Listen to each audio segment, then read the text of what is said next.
Ooh boy, do I have an absolute banger for you. It is FROYO Games. FROYO Games is one of those platforms that's looking to be a developer of an infrastructure, not just a game developer and not just going to be a studio. They want to cater to more people, and if you've ever seen anything on this channel, you know that I like those infrastructure plays, or I like those bigger party plays that aren't catering to just one single person, not just the gamer, but also the game developer, also to advertisers and to potentially advertisers. I think those are much better long-term holds and even potential immediate crypto moonshots than anything else, because they cater to more people and there's more eyes, there's more incentive to get involved in that infrastructure and hold that token. So FROYO Games is one of these projects that, as you can tell, I'm probably already a little bullish on. I'm gonna head over to the screen in a second and we're gonna talk about all the reasons why I think this might be something to at very least keep on your watch list. Now, of course, as usual, before I jump into it, you need to leave a comment below and let me know what you think about this project. I actually have to give props to my community because everyone out there always reaches out, and without you guys, I wouldn't have found out about this project. I love it. It's a very low coin and it's only really just started. So I feel like this is a very early point to get in. It's all because you guys leave comments. So go ahead, jump in there. Hey, and if you think I've got something wrong or you think there's something useful that I missed, or maybe you just want to agree with me, leave it down there as well. That said, here's also the traditional disclaimer. This isn't financial advice. I'm just a YouTube guy. Do not listen to this or take it to the bank. Educational material only. So as usual, I want to start on over at the charts, and we're going to start right here at my favorite place, and it's always going to be the pricing action we're looking at right now, just to give ourselves a base level of what we're talking about. We're sitting around 6 cents, not even 6.5 cents. So I can't round it to 7. We're talking about 6 cents, which I've mentioned this before in videos before, and I think that these lower price coins are kind of fantastic places to get involved as a moonshot, because they're one of those ones that people don't understand market cap like to FOMO in, because they think that it has such a potential to go up. They think this will go to $100, no worries, because it's at 6 cents and it's just one of those easy plays. They also imagine they're getting more for their dollar, but they don't know how it works. So this is one of those where you're kind of taking advantage of the less informed, but hey, what are you gonna do? Dog eat dog world, right? And what I would take from that is learning right down below, as we can see that there isn't a market cap. So we can't talk about this and we really can't make an assumption based how it is. Part of this, I believe, is because of, if we look at this time period down here, we're talking late December, early January, this project has started and really developed and launched their coin. So this is a very early pick. We're talking about some really early entry points here that we could potentially be getting in on a project that could moon. That said, we don't have any information or data points on the last crypto bull run, what it did, how it acted, and I usually like to use those as a relationship model to understand what it could potentially do if it were to moon again. But what I can see here, and we can apply a slight little amount of technical analysis, is that is an upward trajectory. I mean, you can clearly say that it's kind of going directly up as opposed to everything else over this period that has been going down. So I think there's a bullish sentiment there. I mean, this really speaks to me to say, hey, there's a little bit of something that people are kind of excited about it, and it's going this way and it hasn't immediately crashed into oblivion. So this is another good sign. I think that CoinMarketCap, I looked into their methods for getting the market cap. They're actually probably working on it. It's partially a relationship that they have to build with the tokenomics of the company and reach out to them and ask them for the information, then they vet it. So I would imagine that's probably happening and hopefully it's going on. I think there's a place where I can even request, so I may end up doing that.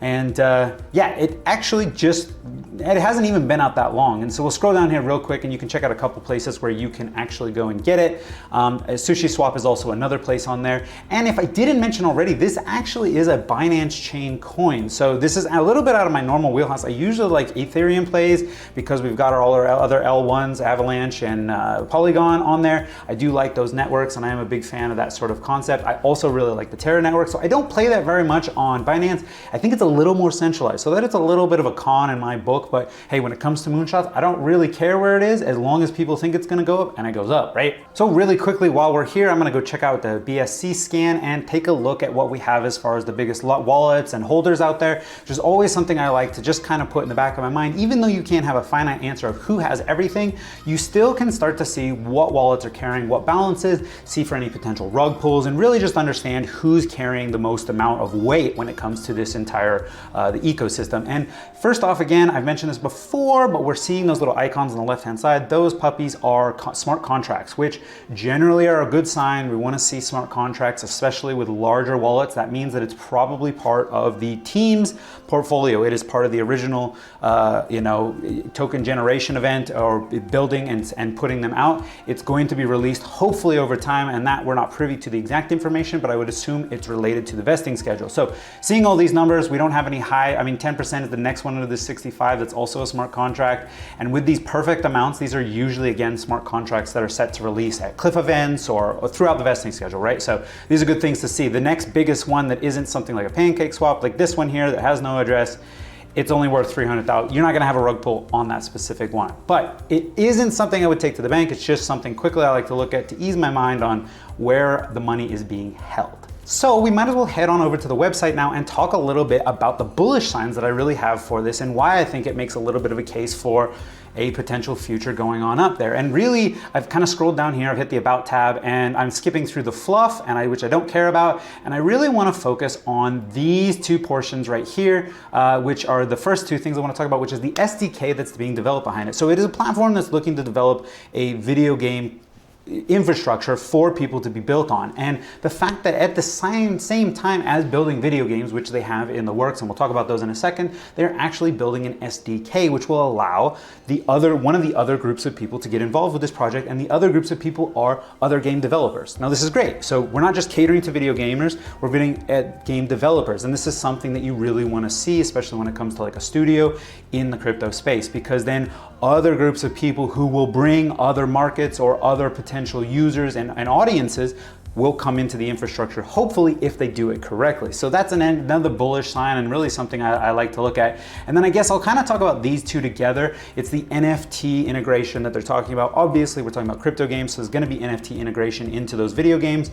But what they're looking to do at the same time is their marketplace, which is kind of ubiquitous now, and with most studios developing a marketplace at the same time, is that they're going to integrate a launchpad into that marketplace. So you're gonna have people who are purchasing from that marketplace to use those NFTs in the video game or potentially selling in some play to earn model. But you're gonna have a simultaneous launch pad, which we'll talk about in the white paper a little bit down the road, but it's gonna have a looping mechanism where there can be sponsors or advertisers of other games, maybe even on the platform or not on the platform, that can have sponsorship and play to earn sort of models or launch pads and can come through here. You're also talking about just native NFT creators who may wanna be on the specific Binance chain that could launch on here and not have anything to do with the game. So it's a couple of other groups of people that I really would like to see involved. And again, we've already got like 3 or 4 extra different types other than just gamers. And this last interesting point is the very one at the bottom, which you'll see throughout when you start looking into their research. I'm not gonna cover it every time, but this game box. They keep mentioning this game box in their white paper through a lot of documentation. When you go over to their Medium channel, when you check out their Twitter, they keep talking about this game box. And at first I was just kind of like, what are you talking about? It's like a little loot box mini game they're gonna start off with early in their roadmap. When we're in the first quarter of their roadmap, they're really gonna be moving into the second portion where they're going to be developing this as the platform to entice people over. And it's gonna be just kind of like a play to earn, play to reward sort of model where you can play in it, but then instead of just the people who win, it's about how many tickets you win from the total pool. So it'll have a loot box mechanism where you will have a chance to win, and then with those chances you can get these rewards that will potentially gain you more rewards down the road. It gets kind of complicated, but it's safe to say it's sort of like a honeypot to bring people in. But what we can take from this, going back to that sort of launch pad and bringing other people in board, is that they want to use it as a sales mechanism to entice other brands to come over and partner with them. The entire integration has to use their token while you're doing all this, but the other brands would come on and they would use this even after their games are fully fledged and working as a lead generation tool for themselves and other brands. So when you get into this, you're gonna have to get involved and provide some sort of information about who you are. They will capture that information. This is talked about in the white paper, and they will cycle it back through. And there's a whole little still screenshot on sort of like the whole cycling that they're talking about doing with all the marketing. I think it's gonna be fantastic. So that's a really big thing that you want to kind of pay attention to. And if you do your own research, definitely look into that a little bit more. So from here, let's look at the landing page, which I kind of skipped over because I want to talk about the main points of it. They have a really good trailer. It was very well done. I'm not going to play it here for any potential copyright issues, even though technically displaying this could be one. But the trailer was well done. I do video production for real life, and it was well done. It was well put together. Music was there. So their marketing is on point so far. They seem to be hitting all of the I's and T's. They're talking about sort of what they're looking to get. They're obviously promoting you to get the Froyo, so that's a few of the points. But I really wanted to just look at the games that are up and coming. These they poured on in the trailer: Claw Stars, Masketeers, CryptantCrab, and Moonland. So these are the 4 games that are in development right now.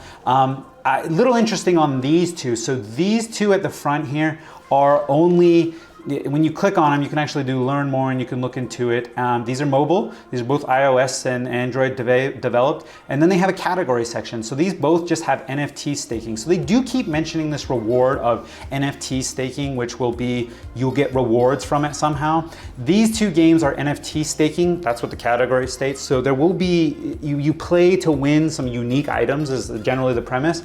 You'll be able to stake them. But I'm not sure how you stake an NFT to get rewards off of it in a game that doesn't have like another play to earn model, because it doesn't mention it, because CryptantCrab or CryptantCrab actually has what in the category a play to earn model. And if we click on it, we can check it out real quick. Play to earn, play to win, and it will be on a web-based platform. So I don't know. And that's also an interesting subject matter, is like crabs. So we'll see how that goes. And then this one looks like the metaverse play. I'm not super bullish on that one because it's like a literal 3D version where you can build and build lands and take over things.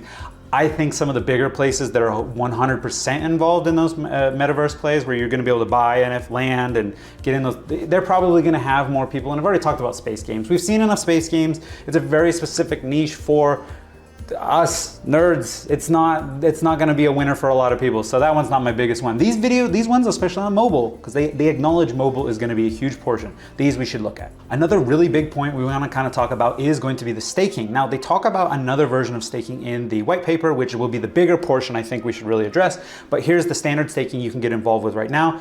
They don't have any more information on the NFT staking. Now I mentioned this a second ago, so this is coming soon. So they do talk about it in some of their papers, but I'm not really sure what the rewards look like. Now I think you're supposed to get more of the token if you stake it, but I don't get the point, like how they went out of that or why you would do it. I'm not 100% sure on that, but safe to say that they're promising some rewards there. But you can do your standard liquidity pool providing over on, I believe it is Pancake Swap, sorry. It's on the, so you can provide Froyo and BNB in a liquidity pool. That's your standard sort of liquidity, and staking rewards would be there off of the pool incentives and any transaction costs, etc. As we can see real quick, a stop on the wave through the tabs. Gamebox is not done yet and coming soon, but they really do seem to be pointing to this being the biggest part of growing their platform. 2 major places which they really promote that you can get your tokens. This has actually got a bridge that they've provided, and it was part of one of the first things that they wanted to incorporate in the first quarter of this year, was a bridge across to Ethereum. So SushiSwap is an Ethereum DEX. That is actually one of the first things they did, and they're very proud of it. They do mention it on their Twitter that they have provided a DEX. They give you a full tutorial on their Medium article. Yeah, this is good to see. They do note that you will still only be the maximum amount of coins, which has been listed at 1 billion. That was on the earlier chart. I should have talked about that, but they won't be adding any more. You'll just be able to transfer them back and forth. There's going to be a fee, plus when going to Ethereum, you got a gas fee. So really, I don't know why you do it, but I think they're trying to make this, and they mentioned in the white paper about crossing, bridging gaps, and bringing more people involved. So smart play, smart play. I put my head in the other side, and actually I wrote some notes on this because I really want to break it down a little bit quicker for you, because there's some longer paragraphs in this one on what it was touching on, and I'll just kind of read from that so I can give you a better understanding really quickly. Is that the main point that they bring up is one of the things that they think they can develop to it is that they see the pillars of where gaming is. They understand there's esports, they understand there's casual gamers, and they do realize that there's a whole play to earn blockchain model that needs to be developed. So that's their first point that they understand, which is good to see that they understand that those exist. A lot of the game companies we've seen in the white papers, that's what they're also touching on as well. The mobile gaming platform, however, in that middle underneath those as a subcategory, is going to be the biggest play. They do point to that as being a big part of it and something that's really going to help entice people into the space. I believe that too. It's more for the casual gamer, which I think there's more of them than the competitive and even the crypto world. You know, I mean, there's only going to be so many people who necessarily want to make an economy out of this, make some income out of it. Though I think that will increase, it's not there right now. So in between there, they go through some of the standard fluff that, you know, is just kind of like putting it up, what they see are the downfalls. We've seen this through a lot of white papers of video games. There's a lot of money in the games. There's some downfalls downfalls that nobody else, it's a lot of it is fluff. But where they really want to point out to is going back to what I kind of mentioned about the main page is their SDK. They're talking about developing an infrastructure for people. This is going to be fantastic. I'm going to try and fit this on the one page, and it's really small. And this is something you don't see a lot of. People usually try to make their roadmap very, very in detail, very in depth for years to come. And they really want to vet that this is what we're going, this is really where we're going, which you like to see because it believes that you get the involvement that they've thought about it, they put in the effort. But I see a really short one, which you have to imagine if it's doing well, of course they're gonna update it and continue moving on down the road. So I don't know if I mind this. I kind of appreciate the fact that there's really just this short, succinct version of it. It is a little lackluster from what we're used to or would want to see, but it is something that definitely gives us a little bit of a just quick, easy to read from a retail standard look. And pretty much everything here, I verified they have mostly finished up. NFT staking, obviously, we're looking to see that coming in here too. They have a few NFT drops that they've already done. Clawstars is in development. This is kind of where we're sitting here. They managed to finish this up. So we're seeing these other things coming, and it looks like they want to bring out the Gamebox Live, which I have mentioned is going to be a big part of this platform. So we should talk about the vision going back to the NFT Launchpad. So the Launchpad, they really use, and I like this term, an incubation service, which is really going to be to enhance the liquidity and to promote adoption of NFT into games. This is going to be a very interesting part of it. This is going to be one of the biggest offerings I think they have. This also ties right into the game box, which is kind of another way for them to bring prizes, lead generation, really lead generation for the advertisers and other product and developers coming into the space. So let's take a look at the tokenomics. The tokenomics here they don't really give us much of a vesting schedule. They did push this on out over to the Medium channel, which is pretty much a copy of that going on. And the tokenomics, I don't mind these aren't bad. They're a little short on the vesting schedules. 4 years isn't bad here, 3 years, but there's a cliff at 12 months for most of these things. So we see seed round, these percentages aren't bad. And the ecosystem fund being 66% is something I like to see. It's a very large one. It will happen over 3 years. Might be a little short. That could cause some inflation to happen there depending on how adoption goes. But that is nice to see that like the team is only 10%. We've got strategic partners 5%. Their marketing is very small. So a lot of this is going into the public and into public hands, which is another good thing we would like to see. Again, it's kind of short on the vesting schedules, but definitely something we would like to see. This is where I was talking about the staking. Now they mentioned this special staking and they actually put it out on their Twitter page and one of their Medium blog posts is that they're going to have a special type of staking where you have a different type of token that is a reward. So you'll kind of like their own liquidity where you put it into their ecosystem. And I think that will maintain, they're trying to maintain the adoption of it and have people bring it in and then not sell it immediately, not causing this constant price fluctuation. So they're really pushing for these main pieces of play to earn, play to win. The FROYO store, it can be used, but you really can earn other pieces from it and it will be rewards just like a liquidity pool. So when you're integrated into it, you'll be getting some sort of APY based on transactions that happen in this whole infrastructure, whether it's the Launchpad or whether it's the game box or actual game sales or market sales. They want to entice people to hold their coins on the platform, not somewhere else in a liquidity pool because they don't have access to them. And then you can lock them up for different periods, 6 months all the way up to like 4 years, I think they were saying. So, an interesting prospect. It looks like they're pushing for it and they actually have a Twitter post that shows that it's going to be audited by a group. So that is a good thing to see, which the fact that they're actually getting validated, audited is awesome and you like to see that. Sorry, I didn't realize this was on the next page. So this is going to be the VE FROYO, which will be the staking rewarding version, which will be on their platform. You stake, again, you get fees, you get percentage of fees from the marketplace, from the Launchpad. So this will be the biggest staking rewards place you can get it. Instead of being on a liquidity pool, which would be the standard, which puts it off platform, they want to keep them on platform and therefore that you have, and it looks like they're going to have locked up vesting schedules of 6 months up to 4 years and you get higher APYs for that graduating scale, which would be an interesting way to entice people to maintain their hold on it, and getting a decent APY. They haven't posted it and they did mention that will be coming soon. They are putting out a Twitter thread. They did make a Twitter post that actually showed that they're going to have it audited, which will be fantastic because it'll be audited before it's released. This is why it's not out now, but it seems like one of the next things they're looking looking to launch, and I think that they're going to hope that that's going to bring some liquidity into their project and maintain the project forward. So as I had mentioned before, here's an entire sort of like large page section that they dedicated. I mean, it's a really smaller white paper than we've seen, but it's just the whole section that they want to point to on the game box development, which I think is going to be a big piece of it. They're really pushing this as part of the infrastructure. The SDK is also another large part of it. I think that they're hoping to entice like another group of developers or potential people who couldn't have made games before. We talked about this before in another project, Lovelace. I'm gonna put my video up in one of these fingers. The Lovelace seems to be in the same sort of category as this, building a NFT launchpad, a game development launchpad, and then they're gonna have an infrastructure that'll help you develop on that.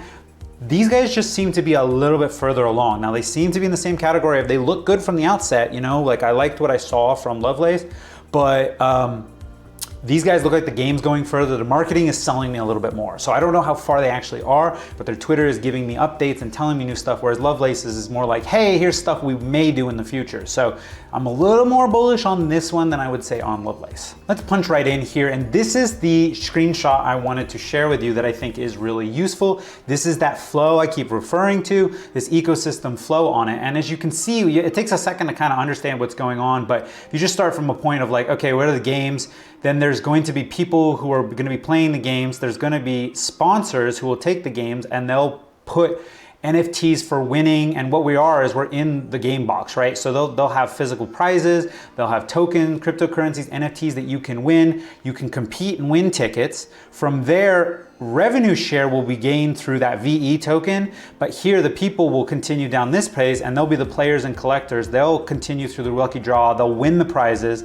They potentially will earn yields on that NFT. We've got it from there, you've got down here, it's got the NFTs, the revenue share again into any of the developers, the launchpad people. They cycle through over in this kind of circle. Again, like I said, we got the sponsors who will come through the game box where it's like winning and then people win and then people play the game box and come back through. So this is interesting, and I like to see this because they're thinking about how all these other players are going to get involved. And I think that you should really take a look at this and just try to wrap your head around it a little bit. If they can follow through, I think this is a great case for this token. While we're here, a quick stop off on the Twitter page. And you know, this isn't the biggest following I've ever seen. Not like something, what was the one I just did was 330,000. It was so many, Citus Heroes. I mean, that was unbelievable how many people were looking at that. But 30,000 followers, that's definitely a following. It isn't got a massive amount of sort of interaction, but there definitely is people sort of, you know, retweeting, liking, hearting, checking it out. They do have a marketing campaign. They are constantly updating, saying, hey, with the developers, here's another group that they retweeted, you know, the people developing one of the video games.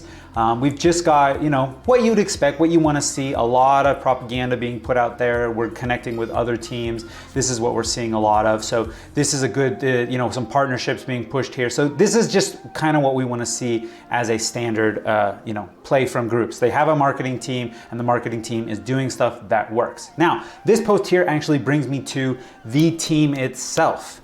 So I couldn't find much on the team. I did really just start looking at this one today. I figured it was an easy enough one to kind of chat about in this video. Please leave a comment if you know where I can find more information on the team. Now, this team seems to be from somewhere else. I did check in their Discord. I was having a little trouble finding if there was any links to a team. They don't have a LinkedIn profile. Here is the major con, and I'm gonna put this, I'm gonna put a timestamp on this so that people can check it out earlier on.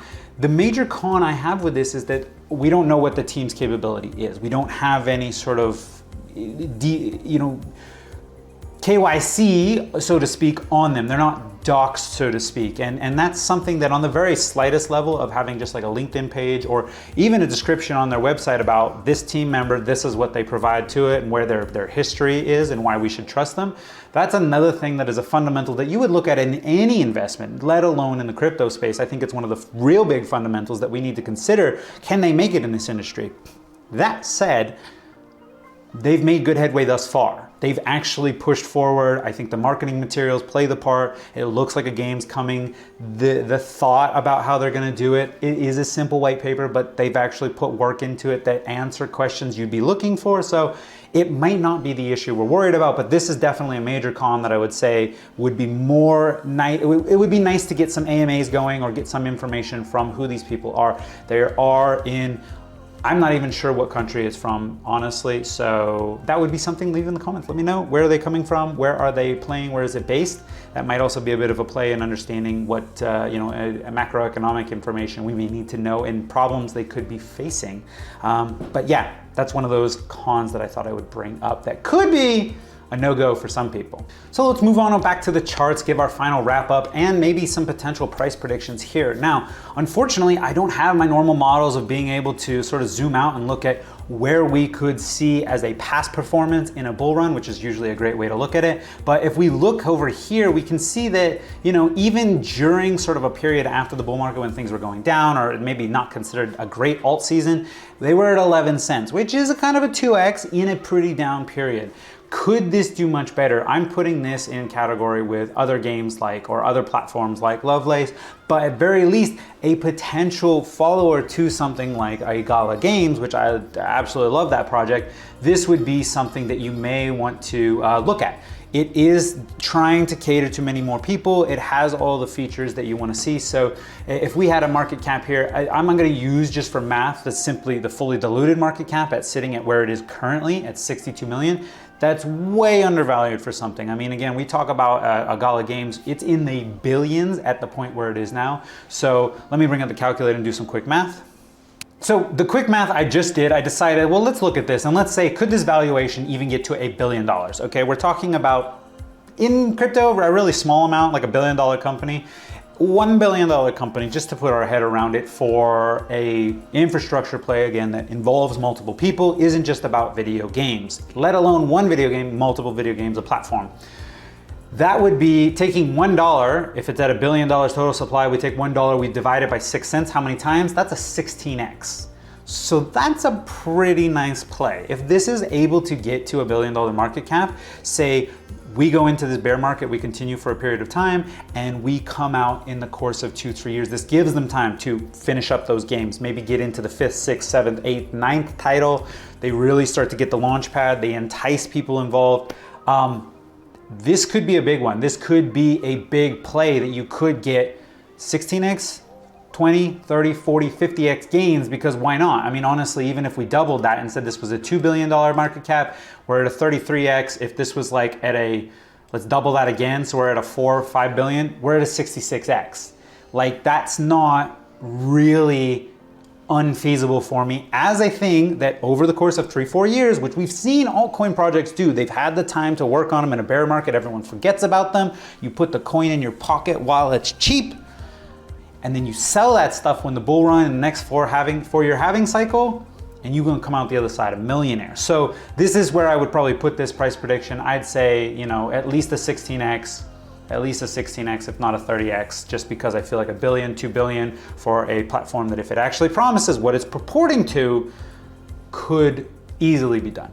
So here's my final thoughts. Now, I think that might have been a little bit longer than I wanted it to be. I think I was trying to make it as succinct as possible. There's a few good points in here that I really wanted to make, and I think that those all needed to be looked at because they pay case in point to what I like to see in projects. I quite often look at these other ones that are just a game so far, and they have no plans to go into the future, maybe in the background, but they don't tell us they do. And honestly, I'm like, why would I hold one token unless it's gonna be a moonshot as a long-term hold through a bear market that doesn't tell me it's going to be a platform where many people are going to want to hold the token. You've got stakers, you've got NFT creators, you've got game developers, you've got people playing the game. All those people want to feed off of it. All those people want to live off of it. Now, I know it can be kind of done in one game, but I still think it's a little too niche, especially in a space that's going to have new games showing up every other day. They're just going to be crushing it because the games are a dime a dozen. The underlying people making the games, they're a bigger play in it. So I know it was a long video again, but please leave the comments down below if you found any value in this. If you didn't, if you think I was completely way off base and you want to argue with me, go and argue in the comments, leave it down there. I'm very active in there. And please leave any other plays you think I should look into. I love seeing these projects early on. They really do help me not only make content, but also just find some of those crypto shots that I want to put in my own bag. If you found any value at this, this is that point where you can help out the channel by hitting the like button and subscribe for looking for more crypto moonshots. If you want to find more crypto moonshots, hitting the subscribe is really going to be the best way because I try to look at these as often as I can, and with more subscribers, I can do this more often, like daily would be fantastic. So with that said, I appreciate all your support and see you in the next video.